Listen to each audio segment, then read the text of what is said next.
ಸೇರಿ ನನ್ನ ತಾಯಿ ತಂದಿನ ಕೊಂದು ನಿಮ್ಮನ್ನ ಸೇಡಿದ ತೀರಿಸಿಕೊಳ್ಳಿಲ್ಲ ಅಂದ್ರೆ ನನ್ನ ಹೆಸರ ಕಾಳಿಗರೇ ಅಲ್ಲ.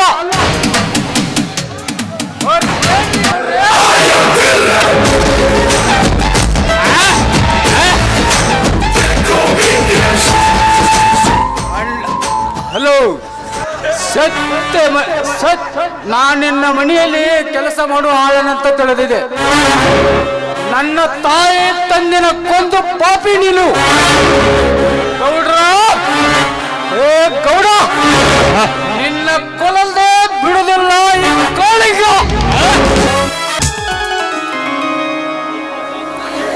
ದೇವ ಶಾಂತಲಿಂಗೇಶ್ವರ, ಈಗಲಾದರೂ ಸಮಾಧಾನವಾಯಿತೇ ನಿನಗೆ? ಬಡವರೆಂದರೆ ಬಂಡೆ ಕಲ್ಲೆಂದು ತಿಳಿದ ಆ ಶ್ರೀಮಂತನ ಚಾಟಿ ಏಟು ನನ್ನ ಮಗನ ಮೈ ಮೇಲೆ ಬಿದ್ದಾಗ ನನ್ನ ಕರುಳು ಕಿತ್ತು ಹೋಯಿತು ದೇವ.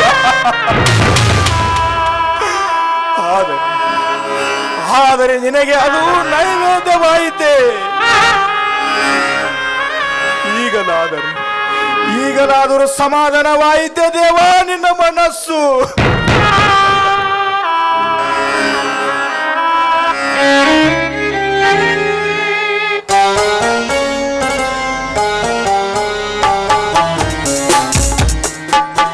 ಅಪ್ಪ, ಕಾಫಿ ತೆಗೆದುಕೊಳ್ಳಪ್ಪ. ಅಪ್ಪ, ಏನು ವಿಚಾರಿಸ್ತಾ ಇದ್ದೀರಾ? ಅಪ್ಪ, ಏನು ಇಷ್ಟೊಂದು ಗಂಭೀರವಾಗಿ ಮಾಡ್ತಾ ಇದ್ದೀರಪ್ಪ ನೀವು? ಅಪ್ಪ, ಆದದನ್ನೆಲ್ಲ ಮರೆತು ಬಿಡಿ. ಅದು ಎಲ್ಲ ವಿಧಿಯ ಆಟ. ವಿಧಿಯ ಆಟ? ಎಲ್ಲಿಯವರೆಗೆ ವಿಧಿಯ ಆಟಮ್ಮ? ಎಲ್ಲಿಯವರೆಗೆ ವಿಧಿಯ ಆಟ? ಹುಟ್ಟಿನಿಂದಲೇ ಶ್ರೀಮಂತರ ಮನೆಯ ಜೀತ. ತುತ್ತು ಅನ್ನಕ್ಕಾಗಿ ಹಗಲು ರಾತ್ರಿ ಕಷ್ಟಪಟ್ಟರೆ ಆ ದುಡಿತಕ್ಕೆ ಸಿಕ್ಕಿದ್ದಾದರೂ ಏನಮ್ಮ ಏನು? ಆಸ್ತಿನ ಅಂತಸ್ತ ಇಲ್ಲ, ಕೈ ತುಂಬ ಹಣನ ಇಲ್ಲವಮ್ಮ. ಅದರ ಬದಲಾಗಿ ಅದಕ್ಕೆ ಸಿಕ್ಕಿದ್ದು ನನ್ನ ಮಗನ ಮೈ ತುಂಬ ಚಾಟಿ ಏಟಮ್ಮ, ಚಾಟಿ. ದುಃಖಿಸಬೇಡಪ್ಪ, ದುಃಖಿಸಬೇಡಿ. ಆದದನ್ನ ಮರ್ತು ಬೇಡಿ. ಹೋದ್ರೆ ನಿಮಗೆ ಆರೋಗ್ಯ ಸರಿ ಇಲ್ಲ. ಅಪ್ಪ, ಅದರಲ್ಲಿ ಇವತ್ತು ಗುರುವಾರ ಅಲ್ವೇನಪ್ಪ? ಹೌದು ಕಣಮ್ಮ, ಆದರೆ ಏನೀಗ? ಅಪ್ಪ, ಇವತ್ತು ಸತೀಶನ್ನ ಊರಿಗೆ ಬರ್ತೀನಿ ಅಂತ ಹೇಳಿದನಲ್ಲಪ್ಪ. ಹೌದು ಮಗಳೇ, ನಾನು ಮರೆತೇ ಬಿಟ್ಟಿದ್ದೆ. ಮಗಳೇ, ಇಲ್ಲಿ ನಡೆದ ವಿಷಯ ನಿಮ್ಮ ಅಣ್ಣನಿಗೆ ಯಾವುದೇ ಕಾರಣಕ್ಕೂ ಗೊತ್ತಾಗಬಾರದಮ್ಮ, ಗೊತ್ತಾಗಬಾರದು. ನಾನು ಸ್ವಲ್ಪ ಹೊರಗಡೆ ಹೋಗಿ ಬರುತ್ತೇನೆ. ಆಗ್ಲಿಪ್ಪ.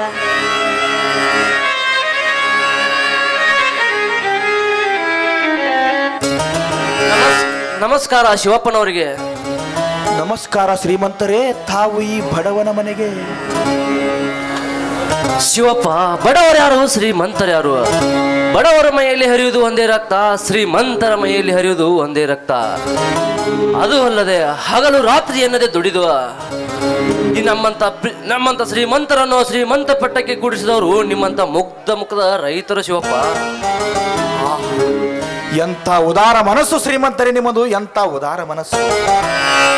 ನಿಜವಾಗಿಯೂ ನೀವು ನಮ್ಮ ಪಾಲಿನ ದೇವರು ಕಣ್ರಿ, ದೇವರು. ತಾವು ಇಲ್ಲಿಯವರೆಗೆ ಹೇಳಿ ಕಳಿಸಿದ್ದರೆ ನಾನೇ ಬರುತ್ತಿದ್ದೆ. ಚೇಚೆ ಶಿವಪ್ಪ, ನೀವು ಹಿರಿಯರು, ನಾವು ಕಿರಿಯರು. ದೇವರಿದ್ದ ಸ್ಥಳಕ್ಕೆ ಭಕ್ತರು ಹೋಗಬೇಕೆ ವಿನಃ ಭಕ್ತರು ಇದ್ದಲ್ಲಿ ದೇವರು ಬರಬಾರದು. ಶ್ರೀಮಂತರೇ, ನಿಮ್ಮ ಮಾತಿನ ಅರ್ಥ ನನಗೆ ಆಗಲಿಲ್ಲ. ಶಿವಪ್ಪನವರೇ, ಅರ್ಥ ಮಾಡಿ ಹೇಳಬೇಕೆಂದೇ ಬಂದಿರುವೆ. ಹೌದು, ರಮೇಶ್ ಅಲ್ಲಿ? ಶ್ರೀಮಂತರೇ, ಬೆಳಿಗ್ಗೆ ರಮೇಶ ಹೊಲದ ಕಡೆ ಹೋಗಿರುವನು. ಇನ್ನೇನು ಎಷ್ಟೊತ್ತಿಗೆ ಬರಬಹುದು. ತಾವು ಕುಳಿತುಕೊಳ್ಳಿ. ಮಗಳೇ ಸವಿತಾ, ಶ್ರೀಮಂತರಿಗೆ ಕಾಪಿ ಮಾಡಿ ಕೊಡಮ್ಮ. ಹಾಗೋ ನೋಡಿ ಶ್ರೀಮಂತರೇ, ರಮೇಶ ಬಂದೇ ಬಿಟ್ಟ.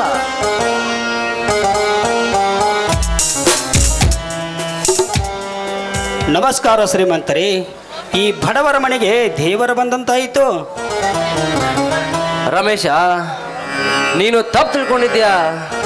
ಹೌದು, ಚೆನ್ನಾಗಿದ್ಯಾ ತಾನೇ? ಚೆನ್ನಾಗಿದ್ದೇವೆ ಶ್ರೀಮಂತರೇ. ಏನು ಮಾಡುವುದು? ಈ ವರ್ಷ ಮಳೆರಾಯನ ಆಟ ಏನು ಅಂತ ನಿಮಗೂ ಗೊತ್ತಿದೆಯಲ್ಲ. ಇದ್ದಿದ್ರಲ್ಲೇ ಚೆನ್ನಾಗಿದ್ದೇವೆ. ಹೌದು, ತಾವು ಇಲ್ಲಿಯವರೆಗೆ ರಮೇಶ, ನೀನು ಮೊದಲು ಶ್ರೀಮಂತರೆನ್ನೋದು ನಿಲ್ಲಿಸು. ಯಾಕಂದ್ರೆ ನಾನು ಚಿಕ್ಕವನಿದ್ದಾಗ ತಾಯಿಯನ್ನು ಕಳೆದುಕೊಂಡು ನಿಮ್ಮಂತ ಕೂಲಿ ನಾಲಿ ಮಾಡುವ ಜನರಲ್ಲಿ ಪ್ರೀತಿ ವಾತ್ಸಲ್ಯ ಕಂಡೆ ವಿನಃ ನನ್ನ ತಂದೆ ಎಂದು ಸಿಕ್ಕಿದ್ದು ನನಗೆ ಬರೇ ಆಸ್ತಿ ಹಣ ಅಷ್ಟೇ. ಆದ್ದರಿಂದ ನಾನೊಂದು ನಿರ್ಧಾರಕ್ಕೆ ಬಂದಿದ್ದೇನೆ. ಆ ನಿರ್ಧಾರದ ಭಾರ ನಿಮ್ಮ ಮೇಲಿದೆ. ಶ್ರೀಮಂತರೇ, ನೀವು ನಮಗೆ ಮಗ ಇದ್ದ ಹಾಗೆ. ಅಂದ ಮೇಲೆ ಯಾವ ಸಂಕೋಚನೂ ಇಲ್ಲದೆ ಇದ್ದ ವಿಷಯವನ್ನು ನೇರವಾಗಿ ಹೇಳುವಂತರಾಗಿ. ಶ್ರೀಮಂತರೇ, ನೀವು ಕಲಿತವರು, ಮೇಲಾಗಿ ಈ ಊರಿನಲ್ಲಿ ಅಗರ್ಭ ಶ್ರೀಮಂತರು ಅಂತ ವಿಷಯ ಯಾವುದೆಂದು ಬೇಗ ಹೇಳಿ ಶ್ರೀಮಂತರೇ. ನೋಡು ರಮೇಶ, ನಮ್ಮ ಮನೆಯ ವಿಷಯವೆಂದರೆ ನಿನಗೆ ಕೋಪ ಅಂತ ನನಗೆ ಚೆನ್ನಾಗಿ ಗೊತ್ತು. ಆದರೆ ಕತ್ತಲಾದ ನನ್ನ ಮನೆಗೆ ಬೆಳಕು ಚೆಲ್ಲಬೇಕಾದರೆ ನಿಮ್ಮ ತಂಗಿ ನನ್ನ ಮಡದಿಯಾಗಿ ಬರಬೇಕೆನ್ನುವುದೇ ನನ್ನ ಆಸೆ. ಜಗದೀಶ್, ಏನು ಹೇಳುತ್ತಿರುವೆ ನೀನು?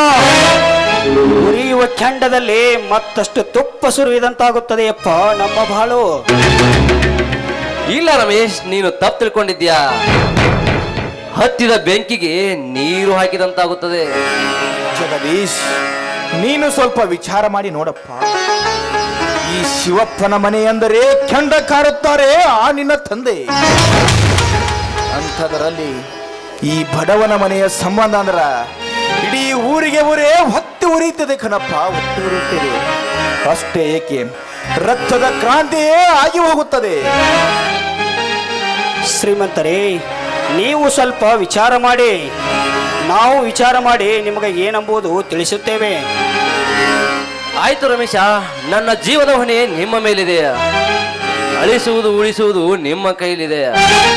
ನಾನೇನು ಬರ್ತೀನಿ.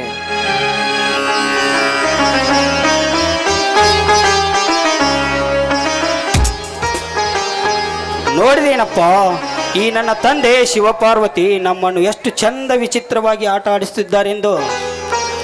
ಹೌದು ಕಣಪ್ಪ, ಇದಕ್ಕೆ ಸವಿತಾ ಒಪ್ಪುವಳೇನಪ್ಪ.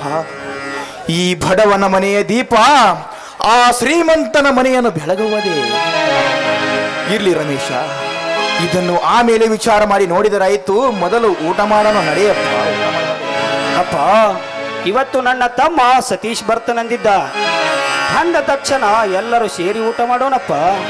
ಅದೆಂತ ಹುಚ್ಚು ಪ್ರೀತಿಯಪ್ಪ ನಿನ್ನ ತಮ್ಮನ ಮೇಲೆ. ಅಲ್ಲೋ, ಅವನಿಗಾಗಿ ಬಸ್ ಸ್ಟ್ಯಾಂಡ್ ನಲ್ಲಿ ದಾರಿ ಕಾಯಲಿಕ್ಕೆ ಅವನನ್ನು ಚಿಕ್ಕ ಹುಡುಗನಿದ್ದಾನೇನು, ಬರ್ತಾನೆ ಬಿಡು. ಹಾಗಲ್ಲಪ್ಪ, ನಮ್ಮ ಮೇಲಿನ ಸೇಡಿಗಾಗಿ ಆ ದುಷ್ಟ ಶ್ರೀಮಂತ ಏನಾದರೂ ನನ್ನ ತಮ್ಮನ ಮೇಲೆ ಹಗೆತನ ಸಾಧಿಸಲು ಹೋದರೆ ಅನ್ನುವಷ್ಟರಲ್ಲಿ ನನ್ನ ತಮ್ಮ ಬಂದೇ ಬಿಟ್ಟ. ಸತೀಶ, ನಿಂತ್ಕೋ ಅಲ್ಲಿ. ಯಾಕಪ್ಪ? ಯಾರು ಇವಳು ನಿನ್ನ ಜೊತೆ ಬಂದವಳು? ಅದು ಅದು ಏಕೆ ಸತೀಶ್ ಭಯಾನ? ಇವಳು ನನ್ನ ಹೆಂಡತಿ ಅಂತ ಹೇಳು.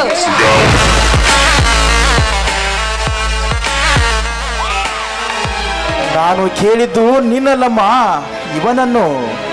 ಹೌದಪ್ಪ, ಇವಳು ನನ್ನ ಹೆಂಡತಿ. ಈಗ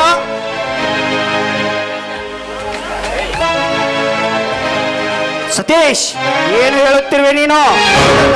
ಕವಿತಾ, ಇವರು ನನ್ನ ತಂದೆ, ಇವನು ನನ್ನ ಅಣ್ಣ, ಇವಳು ನನ್ನ ತಂಗಿ. ಇರಲಿ, ಇವರ ಕಾಲಿಗೆ ನಮಸ್ಕರಿಸು. ಆಗಿರಬಹುದು. ನಾನೇನು ಮಾಡಲಿ? ಇವರ ಕಾಲಿಗೆ ನಾನು ಯಾಕ್ರಿ ಬೀಳ್ಬೇಕು? ಕಂಡವರ ಕಾಲಿಗೆ ಬೀಳಲು ಕರೆತಂದಿರುವಿರಾ ನನ್ನನ್ನು? ಬೇಕಾದ್ರೆ ನೀವು ಬೀಳಬಹುದು. ಕೇಳಿದೇನಪ್ಪ ಸತೀಶಪ್ಪ, ನೀ ತಂದ ಈ ಗೊಂಬೆಯ ಮಾತನ್ನು? ಅಪ್ಪ, ಈಗ ಏನಾಯ್ತೆಂದು ಈ ರೀತಿ ಮಾತನಾಡುತ್ತೀರಿ? ಇನ್ನು ಏನಾಗಬೇಕು? ಕಲಿತು ಜಾನ ಆಗಲಿ ಅಂತ ಆಸ್ತಿ ಮನೆಯನ್ನು ಮಾರಿ ನಿನ್ನನ್ನು ಕಾಲೇಜಿನಲ್ಲಿ ಓದಿಸಿದರೆ, ಕಷ್ಟಪಟ್ಟು ಕಲಿತು ವಿದ್ಯಾವಂತನಾಗಿ ಕಷ್ಟದ ಕಾಲದಲ್ಲಿ ನಮಗೆ ಸಹಾಯವಾಗಲೆಂದು. ಆದರೆ ನೀನು ಮಾಡಿದ್ದೇನು? ಬೀದಿಯಲ್ಲಿ ಬಣ್ಣ ಬಡಿದುಕೊಂಡು ತಿರುಗಾಡುವ ಈ ಬೀದಿ ಬಸವಿಯ ಕೈ ಹಿಡಿದು ನಂದಾದೀಪವಾಗಿರುವ ಈ ನಮ್ಮ ಮನೆಗೆ ಇಂಥ ಸೊಕ್ಕಿನ ಹೆಣ್ಣನ್ನು ತಂದಿರುವೆ. ಅಪ್ಪ ಅಪ್ಪ, ಈ ಸಮಾಜದಲ್ಲಿ ತಂದೆ ತಾಯಿ ಮಾಡುವ ಕೆಲಸವನ್ನು ಮಾಡಿದ್ದೀರಿ. ಅದನ್ನು ಬಿಟ್ಟು ಈಗ ಕೆಲಸಕ್ಕೆ ಬರದ ವಿಷಯ ಎತ್ತಿದ್ರೆ ಸರಿಯಲ್ಲ. ಏನು ಮಾಡುವೆಯೋ? ಇವತ್ತಿನಿಂದ ನಿನ್ನ ತಂದೆ ಅಣ್ಣ ನಿನ್ನ ತಂಗಿ ನಿನ್ನ ಪಾಲಿಗೆ ಸತ್ತು ಹೋದ್ರು ಕಣೋ, ಸತ್ತು ಹೋದ್ರು. ವಯಸ್ಸಿಗೆ ಬಂದ ತಂಗಿಯ ಮದುವೆ ಮಾಡುವುದನ್ನು ಬಿಟ್ಟು ಇಂಥ ವೇಷಿಯ ಕೈ ಹಿಡಿದು ಬಂದು ಹೆತ್ತ ತಂದೆಯ ಎದುರು ನಿಂತು ಮಾತನಾಡುತ್ತಿರುವೆಲ್ಲ, ನಾಚಿಕೆ ಆಗಬಹುದು ನಮಗೆ. ಈ ಯಜಮಾನ್ರೆ, ಬಾಯಿಗೆ ಬಂದಂತೆ ಮಾತನಾಡಬೇಡಿ. ನಾನೇನು ಓಡಿ ಬಂದು ನಿನ್ನ ಮನೆ ಹೊಕ್ಕಿಲ್ಲ. ನಿನ್ನ ಮಗ ತಾಳೆ ಕಟ್ಟಿ ಕರೆದುಕೊಂಡು ಬಂದಿದ್ದಾನೆ. ರೀ, ಏನ್ರಿ ಇವರು ಈ ರೀತಿ ಮಾತನಾಡ್ತಾ ಇದ್ರು ಸುಮ್ಮನೆ ನಿಂತಿರಲ್ಲ. ನಿಮಗೇನು ಅನಿಸೋಕೆ ಇಲ್ವೇ? ಛೀ! ಅಪ್ಪ, ಇವಳೇನು ನನ್ನ ಹಾಗೆ ಬಡತನದ ಮನೆಯಲ್ಲಿ ಬೆಳೆದವಳಲ್ಲ. ಅನ್ನದ ಅಗಳಿಗಾಗಿ ಬೇರೆಯವರ ಮನೆಯ ಬಾಗಿಲಿಗೆ ಹೋಗಿ ಕೈ ಒಡ್ಡಿ ತಂದು ತಿಂದವಳು ಅಲ್ಲ. ಶ್ರೀಮಂತ ಮನೆತನದಿಂದ ಬಂದ ಶ್ರೀಮಂತ ರಾಣಿಯಪ್ಪ ಇವಳು, ಶ್ರೀಮಂತ ರಾಣಿ. ಅವಳು ಕಾಲಲ್ಲಿ ಮೆಟ್ಟುತ್ತಿರುವ ಚಪ್ಪಲಿನ ಕಿಮ್ಮತ್ತು 10,000. ಅದಕ್ಕೂ ಕಿಮ್ಮತ್ತು ಇಲ್ಲಪ್ಪ ನೀನು ಮಾಡಿದ ಉಪಕಾರ. ಲೋ ಸತೀಶ, ಶ್ರೀಮಂತ ಹೆಣ್ಣಿನ ಅಂದಕ್ಕೆ ಮರುಳಾದ ನಾಯಿ ನೀನು. ಅದು ತುತ್ತು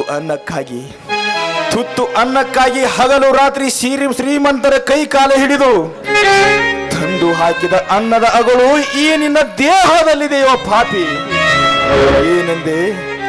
ನಾನು ಇಷ್ಟು ವರ್ಷ ಕಷ್ಟಪಟ್ಟಿದ್ದು ನಿನ್ನ ಹೆಂಡತಿ ಮೆಟ್ಟುವ ಚಪ್ಪಲಿ ಕಿಮ್ಮತ್ತೆ. ಅಲ್ಲೋ, ಒಂದೇ ಜೊತೆ ಬಟ್ಟೆಯನ್ನು ಹಾಕಿಕೊಂಡು ಇಡೀ ತನ್ನ ಜೀವನವನ್ನೇ ಶ್ರೀಮಂತರ ಮನೆಯ ಜೀವಿತದಾಳಾಗಿ ದುಡಿದು ನಿನ್ನನ್ನು ವಿದ್ಯಾವಂತನನ್ನಾಗಿ ಮಾಡಿದಲ್ಲ ಈ ದೇವರು ನಿಮ್ಮ ಅಣ್ಣ. ಅದಕ್ಕಿಂತ ಮೇಲಾಗಿ ನಿನ್ನ ಮೇಲೆ ಪ್ರಾಣಾನೇ ಇಟ್ಟುಕೊಂಡಿರುವ ನಿನ್ನ ತಂಗಿ, ಇವರೆಲ್ಲರನ್ನು ಮರೆತು ಹೋದೆ. ಇವಳಿಗೆ ಒಂದು ಮದುವೆಯನ್ನು ಮಾಡಿ ನೀನು ಯಾವನ್ನಾದರೂ ತಂದಿದ್ದರೆ ನಾನು ಏನು ಕೇಳುತ್ತಿರಲಿಲ್ಲ ಸತೀಶ್. ನಾನು ಏನು ಅಪ್ಪ, ದುಃಖಿಸಬೇಡಪ್ಪ, ದುಃಖಿಸಬೇಡ. ಆದದ್ದಾಯಿತು. ಸರಿ ಸತೀಶ್, ನೀನು ಒಳಗೆ ನಡೆಯಪ್ಪ.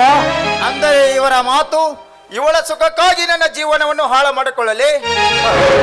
ಮಗಳನ್ನು ಹೆತ್ತಿರುವ ತಂದೆಗೆ ವ್ಯತೆ ಇಲ್ಲ ಅಂದರೆ ಇನ್ನು ನನಗೆ ವ್ಯತೆ.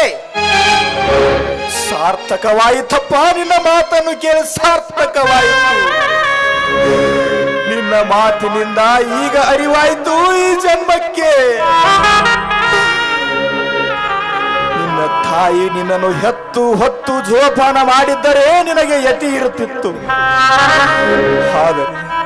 ಆದರೆ ಆ ಕಷ್ಟ ನಾನು ಮಾಡಲಿಲ್ಲ. ನಿನ್ನ ಮಾತು ನಿಜವಪ್ಪ, ನಿನ್ನ ಮಾತು ನಿಜ. ಸುಮ್ಮನೆ ಮಾತನಾಡಬೇಡಿ. ನಿಮಗೆ ಆಗುವುದಿಲ್ಲ ಅಂದರೆ ಹೇಳಿ, ತಂಗಿಯ ಮದುವೆ ನಾನು ಮಾಡಿಕೊಡ್ತೇನೆ. ಓ ಸತೀಶ, ನೀನೇನೋ ಮದುವೆ ಮಾಡಿಕೊಡರು. ಮೊದಲು ತಂದೆಯಲ್ಲ ಈ ಗೊಂಬೆಯ ಆಶೆಯನ್ನು ಈಡೇರಿಸು, ಆಮೇಲೆ ಮದುವೆ ವಿಷಯವನ್ನು ಮಾತನಾಡು. ಅಪ್ಪ, ಏನು ಮಾತನಾಡುತ್ತಿರುವೆ ನೀನು? ಇವನು ನನ್ನ ತಮ್ಮ, ಏನೋ ತಿಳಿಯದ ತಪ್ಪು ಮಾಡಿದ್ದಾನೆ ಅಪ್ಪ. ಹಾ ತಂಗಿ, ಆರ್ತಿ ತೆಗೆದುಕೊಂಡು ಬಾರಮ್ಮ. ರಮೇಶ, ಏನು ಹೇಳುತ್ತಿರುವೆಯೋ? ಇಡೀ ಊರೇ ಹೊತ್ತಿ ಉರಿಯುತ್ತಿದೆ ಕಣೋ, ಹೊತ್ತಿ ಉರಿಯುತ್ತಿದೆ. ಶಿವಪ್ಪನ ಮಕ್ಕಳೆಂದರೆ ಕ್ರಾಂತಿಯ ಕಿಡಿಯೆಂದು, ಅಂತದರಲ್ಲಿ ಎಮ್ಮೆ ಜೊತೆ ತಿರುಗಿ ಆಕಳು ಸಹಿತ ಹೇಸಿಗೆ ತಿನ್ನಂತಹ ಇತ್ತಪ್ಪ ನನ್ನ ಜೀವನ. ಅಪ್ಪ, ಯಾವ ತಂದೆ ಮಾಡಬಾರದು ನೀನೇನು ಮಾಡಿಲ್ಲ. ನನ್ನ ಹೆತ್ತ ತಪ್ಪಿಗಾಗಿ ಹಣ ಖರ್ಚು ಮಾಡಿದ್ಯಾ ಅಷ್ಟೇ. ಅದರ ಬದಲು ನನ್ನನ್ನು ಸಾಯಿಸಿ ನೀವೇ ಇರಬಹುದಿತ್ತಲ್ಲ. ಹೌದಪ್ಪ, ನೀನು ನಡೆದರೆ ಎಲ್ಲಿ ನಿನ್ನ ಕಾಲು ನೋವಾಗುತ್ತದೆ ಎಂದು ತಿಳಿದು ನಿನ್ನನ್ನು ಕತ್ತೆ ತರ ಹೆಗಲ ಮೇಲೆ ಹೊತ್ತುಕೊಂಡು ದುಡಿದು ತಂದು ಹಾಕಿದ್ದಕ್ಕೆ ನೀನು ಕೊಟ್ಟ ಪ್ರತಿಫಲ ಏನಪ್ಪ? ನಿನ್ನ ಹೆಂಡತಿ ಹಾಕುವ ಚಪ್ಪಲಿಯ ಕಿಮ್ಮತ್ತಪ್ಪ, ಚಪ್ಪಲಿಯ ಕಿಮ್ಮತ್ತು. ಅದರಂತೆ ನಿನ್ನನ್ನು ಆಗಲೇ ಕೊಂದು ಹಾಕಲಿಕ್ಕೆ ನನ್ನನ್ನು ಪಿಸಾಸಿ ಅಂದುಕೊಂಡಿರೋದಿಲ್ಲ ಕೆಟ್ಟ ಸುಳಬವರೇ. ಹೊಡಿಬಿಡಪ್ಪ, ಹೊಡಿಬಿಡ. ನೋಡಿದೇನೋ ಈ ಮಕ್ಕಳು ನಿನ್ನ ಮೇಲೆ ಇಟ್ಟಿರುವ ಪ್ರೀತಿಯನ್ನು. ಸವಿತಾ, ನೀನು ಈ ಮನೆಯಲ್ಲಿ ಹೆಣ್ಣಾಗಿ ಹುಟ್ಟಬಾರದಿತ್ತಮ್ಮ, ಹೆಣ್ಣಾಗಿ ಹುಟ್ಟಬಾರದಿತ್ತು. ನಿನಗೋ ಒಂದು ಮದುವೆ ಮಾಡಿಕೊಡದ ದುರ್ಭಾಗ್ಯವಂತ ತಂದೆ ನಮ್ಮ ನಾನು, ದುರ್ಭಾಗ್ಯವಂತ ತಂದೆ.